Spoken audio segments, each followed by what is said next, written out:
Hello යාළුවනේ, අද අපි කතා කරන්න යන්නේ ඉන්ටර්නෙට් ස්පීඩ් එක ගැන. ඉන්ටර්නෙට් ස්පීඩ් කියන්නේ ඇත්තටම ඔයගොල්ලෝ හැමෝම පැමිණි මාතෘකාවක් වෙන්න පුළුවන් මේ වෙද්දී. කියන්නේ ඔයගොල්ලෝ එදිනදා ජීවිතේ කරන ක්‍රියා කරන එක අත්දකින්න දෙයක් තමයි. සමහර කියන්න පුළුවන් අයියෝ මගේ ෆිල්ම් ඩවුන්ලෝඩ් කරන්න ගියා. ගොඩාක්ම ස්පීඩ් එක මදි. පැය ගාණක් හිර වෙනවා බලාගෙන ඉන්න තමයි වෙන්නේ. සමහර වෙලාවට ලැග් වුණා. සමහර වෙලාවට කේසයක් නැහැ මගේ කනෙක්ෂන් එක ඕකේ. මට මේක ලොක් වෙලා අහන් ඉන්න පුළුවන් මේ මීටින් එකට. සමහර කියනවා මාව රීකනෙක්ට් වෙන්නේ නැහැ කිය. එතකොට තව කියනවා මම නම් අප්ලෝඩ් කරන්න පොඩි වෙලාවක් නැහැ. ඒකට මෙන්න මේ වගේ ඉදිනදා තකලික හම්බෙන කාරණා ගත්තොත් ඉන්ටර්නෙට් එක හරහා වැඩ කරන්න යාමේදී අපිට මුහුණ දෙන ප්‍රධානම කාරණයක් තමයි ඉන්ටර්නෙට් එකේ ස්පීඩ් එක කියලා කියන්නේ. ඉන්ටර්නෙට් එකේ ස්පීඩ් එක මදි නම් අපේ එදිනදා අවශ්‍යතාව වමනා ඉටුමන ගන්න ගියාට පස්සේ අපි ප්‍රශ්න ගොඩකට මුහුණ දෙනවා. ඒ නිසා නිසැකවම ඉන්ටර්නෙට් ස්පීඩ් එක හොඳ මට්ටමින් තියෙන කනෙක්ෂන් එකක් තමයි අපිට අවශ්‍ය. ඒකෝට ඔන්න ඔය දේ තමයි අද කතා කරන්න යන්නේ. ඉන්ටර්නෙට් එකේ අපි පහුගිය වීඩියෝ වල කතා කරා ඉන්ටර්නෙට් කියන්නේ මොකක්ද? ඉන්ටර්නෙට් එක හැදෙලා තියෙන්නේ කොහොමද? ඉන්ටර්නෙට් එකේ ජාලය කොහොමද පැතිරලා තියෙන්නේ කොහොමද? ඉන්ටර්නෙට් එක වැඩ කරන විදිහ කොහොමද? එතකොට අද කතා කරන්න යන්නේ ඉන්ටර්නෙට් එකේ ස්පීඩ් එක මොනවද වගේ දේවල්. හරි. එතකොට ඉන්ටර්නෙට් ස්පීඩ් එක කියලා කියන්නේ මොකක්ද? ඒක කතා කරන්න කලින් අපි කතා කරලා ඉමු වාහනයක ස්පීඩ් එක කියන්නේ මොකක්ද? ඕනම දෙයක භෞතික රාශියක් භෞතික විද්‍යානුකූලව ගත්තත් ස්පීඩ් එක කියලා කියන්නේ ඇත්තටම වාහනයක්. ඕන යංශයක වේගය කියලා කියන්නේ වාහනය එක තැනකින් ඉඳන් තව තැනකට යන්න ගත කරන කාලයක වක්‍රාකාරව කියන විදිහ තව ආකාරයකින් කිව්වොත් ඒක කාලයකදී ගමන් කරන දුර. ඒ කියන්නේ පොඩි කාලයක් තුලදී යන දුර. කියන්නේ අපි තප්පරයකට යන දුර. වාහනේ මීටරෙන් තියෙන්නේ. පැයට යන දුර. පැයට කිලෝමීටර කීයද? අන්න ඒ වගේ ස්පීඩ් එක ඉන්ටර්නෙට් එකේ ගන්න තැහැ තප්පරයට කිලෝ බිට් කීයද? තප්පරයට මෙගා බිට් කීයද? තප්පරයට ගිගා බිට් කීයද? හරි. අන්න ඒක තමයි ඉන්ටර්නෙට් එකේ ස්පීඩ් එක කියලා කියන්නේ.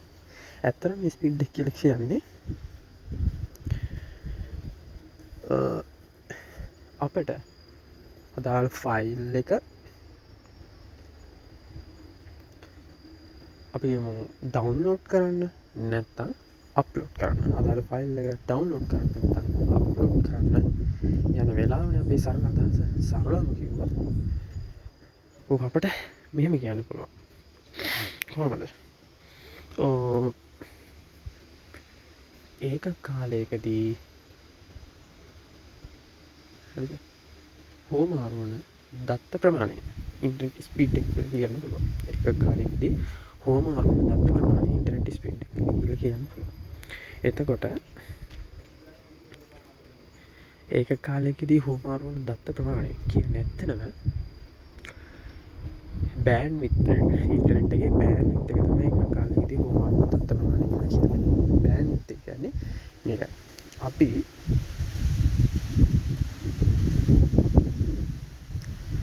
තරංගයක් ගත්තොත් කියන අපි ඉන්ටර්නෙට් එකේ කොහොමද දත්ත හුවමාරු වෙන්නේ විද්‍යුත් චුම්බක තරංග දෙන්නේ විද්‍යුත් චුම්බක තරංග විදියට දත්ත හුවමාරු වෙනවා නැත්නම් විද්‍යුත් තරංගයක් විදියට දත්ත හුවමාරු වෙනවා. හරි. මම ඒකත් පස්සේ කියන්න විද්‍යුත් තරංග විදියට දත්ත හුවමාරු වෙන නිසා විද්‍යුත් චුම්බක තරංග විදියට දත්ත හුවමාරු වෙන විදිය. එතකොට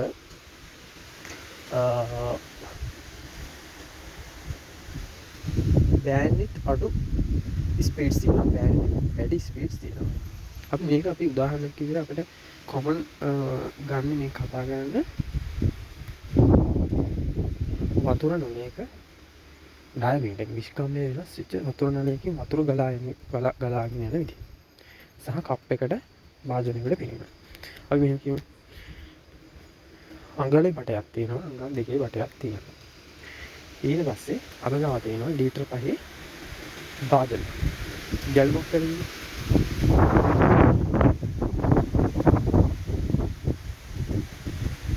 වතුර ලයින් එක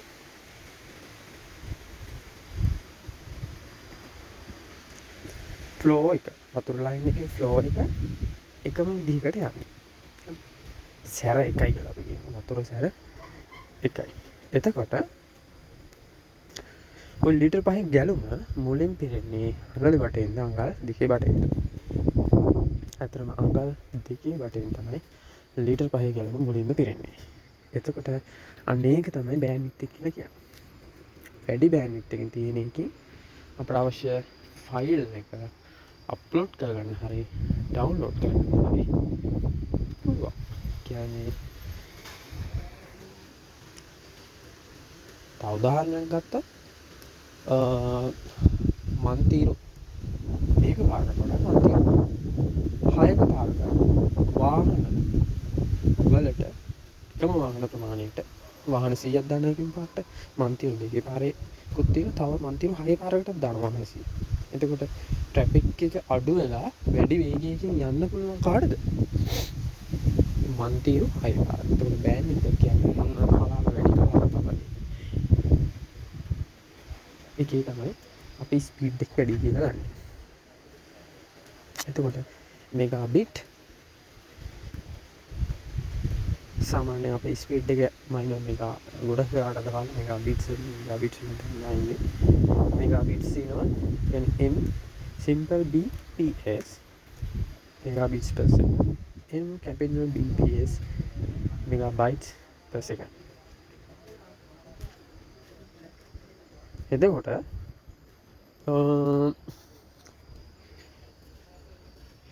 මෙගාබිට් සහ මෙගාබයිට් අතර වෙනස දැනගෙන ඉන්නත් ඕනේ. අපි සාමාන්‍ය එදිනෙදාට කටයුතු කරනකොට මෙගාබිට් කියන්නේ මොකක්ද?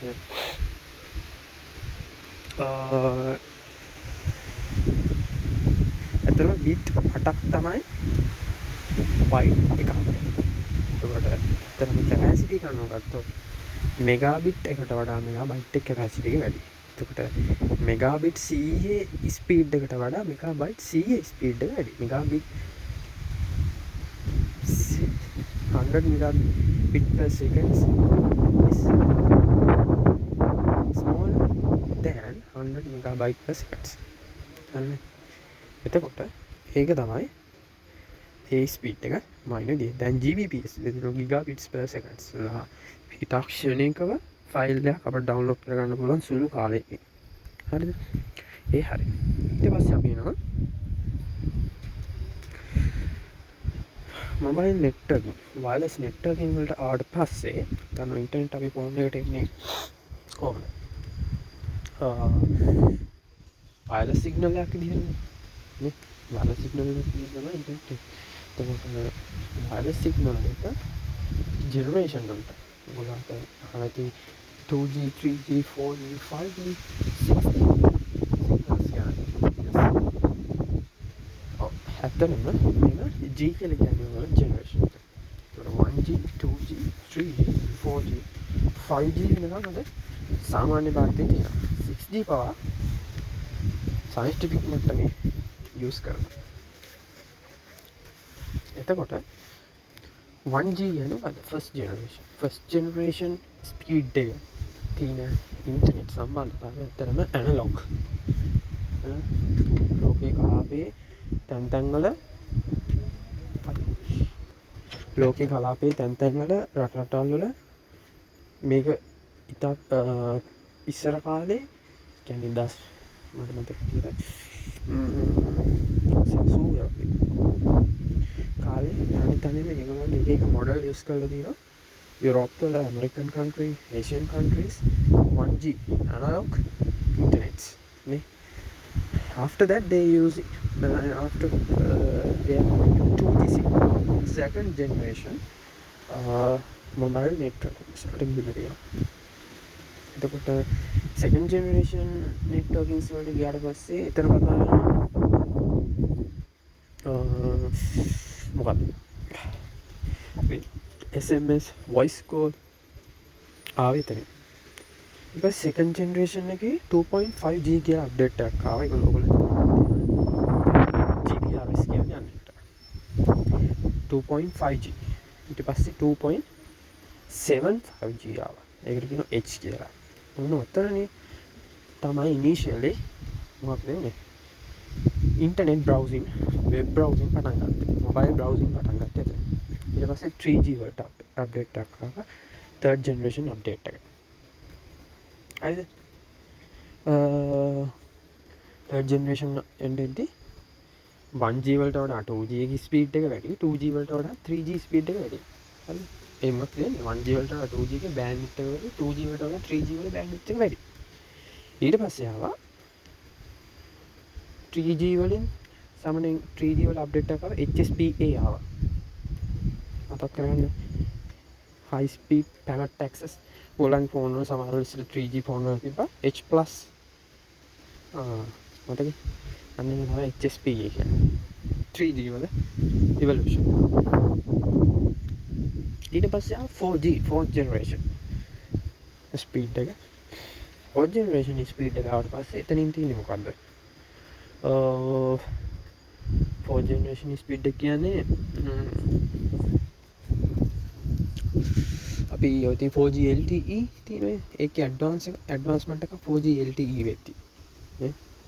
එතකොට අපි දැනට කොට පාවිච්චි කරන බහුතරයක් ෆෝන් වලදී අපි 4G LTE තාක්ෂණය බලගන්න 4G LTE තාක්ෂණය. ඊට පස්සේ ආවා මෑත කාලෙකදී 5G තාක්ෂණය ආවා. 5th generation ස්පීඩ් එක ආවා. 5th generation එක කියන්නේ ඇත්තටම ස්පීඩ් එක ගොඩාක් වැඩි. 5th generation වලදී ස්පීඩ් එක ගොඩාක් වැඩි. අපිට රියල් ටයිම් වැඩ කරන්න මට්ටමටම ස්පීඩ් එක වැඩි වෙලා තියෙනවා. ඒකට අපි ඉස්සරහට ඔය IoT Internet of Things වගේ කතා කරනවා. රියල් ටයිම් වැඩ කරන්න අවශ්‍යයි. මේ 5G කියන වගේ ටෙක්නොලොජි එක ඇත්තටම ගොඩක් වැදගත් වෙනවා. ඒ මෙහෙම කටයුතු වලට. ඒකට ඔන්න වගේ දැන් ඊට පස්සේ 5G වලින් 6G 6th generation ඊට වඩා වැඩි වෙන ස්පීඩ් එකක් තමයි තියෙන්නේ. ඔය කියන 1G 2G 3G 4G 5G 6G වෙද්දී ජෙනරේෂන් එක වැඩි වෙනවා, බෑන්ඩ්විඩ්ත් එක වැඩි වෙනවා, ස්පීඩ් එක වැඩි වෙනවා. අපිට ටාස්ක් එක කරන්න යන කාලය වැඩි කාලය. ඕක තමයි උතන කාරණා. ඊට පස්සේ අපි කතා කරන්න ඕන දෙයක් තමයි ඉන්ටර්නෙට් ට්‍රාන්ස්මිෂන් වෙන අපි විදි ගැන කතා කරන්නේ. කියන්නේ භෞතික විදිහට යන විදිහ අපි අත්‍තරම කිව්වා ඉන්ටර්නෙට් කේබල් පද්ධතියකින් මූලික වශයෙන් මේක එකිනෙකට සම්බන්ධ වෙන මුහුද යටින් යනවා කියලා පද්ධතියක්. ඇත්තට මේ කේබල් පද්ධතිය මම මීඩියා එක ගන්නවා කියන්නේ භෞතිකව ඒ හැදිලා තියෙන ෆයිබර් ඔප්ටික් කියන කේබල් සහ ඊට අමතරව කොක්සියල් කේබලුත් ඉන්ටර්නෙට් ට්‍රාන්ස්මිෂන් එකේදී යූස් වෙනවා. අන්ත කොක්සියල් කේබල් අපි ලෝකල් අපේ ෆන්ක්ෂන්ස් වලට ලෝකල් ඇස්පෙක්ට් එකකින් කියන්නේ රටවල් ඇතුලේ ෆයිබර් ඔප්ටික් වලට අමතරව කොක්සියල් කේබල් යන්න පුළුවන්. ඉන්ටර්නෙට් ට්‍රාන්ස්මිෂන් ඊට අමතරව ටවර්ස් වලින් වයර්ලස් සිග්නල්ස් විදිහට රේඩියෝ වේව්ස් විදිහට එනවා. එතකොට අපිට මීඩියා එක අනුව අපිට කැටගරි කරලා තුන කොක්සියල් කේබල් වලින් ඉලෙක්ට්‍රික් වේ විද්‍යුත් තරංග ඉලෙක්ට්‍රික් වේව්ස් විද්‍යුත් තරංග විදිහට තමයි යන්නේ. අපි දන්නවා සාමාන්‍ය කරන්ට් එක විද්‍යුත් චුම්බක තරංග විදිහට තමයි සිද්ධ වෙනවා. කවුද විද්‍යුත් චුම්බක තරංග විදිහට ෆයිබර් ඔප්ටික් ආලෝක කියන්නේ වීදුරු කිඳි තියෙන්නේ ෆයිබර් ඔප්ටික් කේබල් ආලෝකයේ විදිහට යනවා. ඊට පස්සේ රේඩියෝ තරංග විදිහට යනවා. සාමාන්‍ය වයර්ලස් තරංග. එතකොට අපි දන්නවා ආලෝකයේ විදිහට යන තරංග ඒකට ෆයිබර් ඔප්ටික්ස් වල ස්පීඩ් එක ගොඩක්ම වැඩි. සාමාන්‍ය ලොකු ස්පීඩ් එකකට ඉන්ටර්නෙට් ගන්නවා නම් ෆයිබර් ඔප්ටික්ස් වලින් තමයි යන්නේ. හරි. ඔන්න ඕකයි නම් ඉන්ටර්නෙට් ස්පීඩ් වල කතාව. එතකොට අපි අපේ වැඩ කරගන්න එක ඉන්ටර්නෙට් කනෙක්ෂන් යූස් කරන එක අපි රවුටර්ස් යූස් කරනවා. රවුටර්ස් ස්පීඩ්ස් තියෙනවා. ඊට පස්සේ එක ISPs ලා ස්පීඩ් වෙනස්. ලෝකල් ISP ලා ඒගොල්ලෝ ටවර් ස්පීඩ් වෙනස්. හරිද? ඊට පස්සේ අපි යූස් කරන ඩිවයිසස් වල දැන් ටෙක්නොලොජි එක අනුව අපිට එක්ස්පීරියන්ස් කරන ස්පීඩ් වෙනස් වෙනවා. ඊට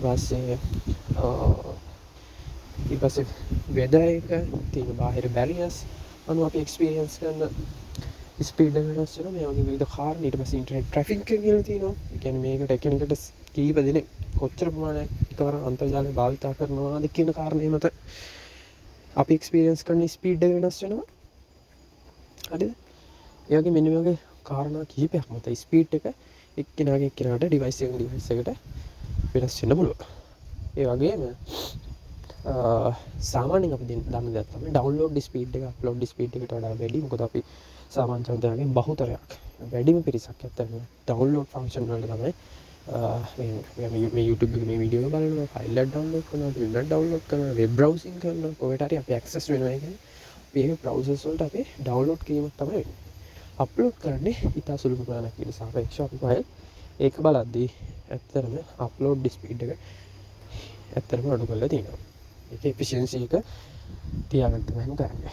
එතකොට ඔය ටික තමයි තියෙන්නේ නෙට් ඉන්ටර්නෙට් ස්පීඩ් සම්බන්ධයෙන් කතා කරා.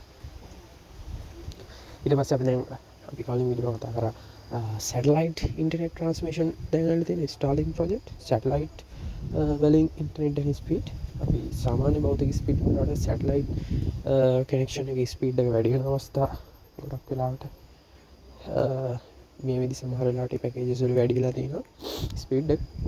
එතකොට ඒ වගේ කියන්නේ තාක්ෂණික පැතිකඩවල් තියෙනවා අලුත් එක. හරි. එහෙනම් අදට අපි මේ කතා කරපු දේ මෙතනින් අවසන් වෙනවා. අලුත් මේකේ එක්ස්ටෙන්ෂන් එකකින් අපි හම්බ වෙනවා. අයින හැමෝටම ජය.